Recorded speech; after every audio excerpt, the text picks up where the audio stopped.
சங்கீதம் 79. தேவனே, புறஜாதியார் உமது சுதந்திரத்தில் வந்து உமது பரிசுத்த ஆலயத்தை தீட்டுப்படுத்தி எருசலேமை மண்மேடுகளாக்கினார்கள். உமது ஊழியக்காரரின் பிரேதங்களை ஆகாயத்து பறவைகளுக்கும் உமது பரிசுத்தவான்களின் மாம்சத்தை பூமியின் மிருகங்களுக்கும் இரையாக கொடுத்தார்கள்.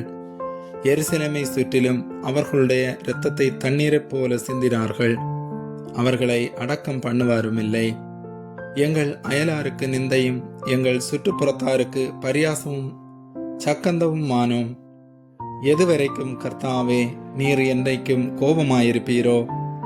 உம்முடைய எரிச்சல் அக்னியைப் போல் எரியுமோ? உம்மை அறியாத ஜாதிகள் மேலும் உமது நாமத்தை தொழுது கொள்ளாத ராஜ்யங்கள் மேலும் உம்முடைய உக்கிரத்தை ஊற்றிவிடும். அவர்கள் யாக்கோபை பட்சித்து அவன் குடியிருப்பை பாழாக்கினார்களே.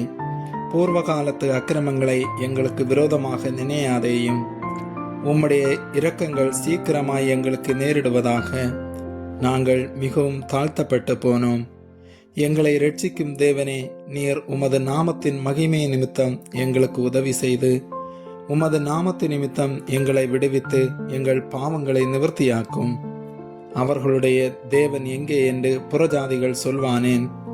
உமது ஊழியக்காரருடைய சிந்துண்ட இரத்தத்தின் பழிவாங்குதல் ஜாதிகளுக்குள்ளே எங்கள் கண்களுக்கு முன்பாக விளங்கும்படி செய்யும். கட்டுண்டவனுடைய பெருமூச்சு உமக்கு முன்பாக விரட்டும். கொலைக்கு நியமிக்கப்பட்டவர்களை உமது புயபலத்தினால் உயிரோடை காத்தருளும். ஆண்டவரே, எங்கள் அயலார் உம்மை நிந்தித்த நிந்தையை ஏளத்தனையாக அவர்கள் மடியிலே திரும்ப பண்ணும். அப்பொழுது உம்முடைய ஜனங்களும் உம்முடைய மேய்ச்சலின் ஆடுகளுமாகிய நாங்கள் உம்மை என்றென்றைக்கும் புகழுவோம்.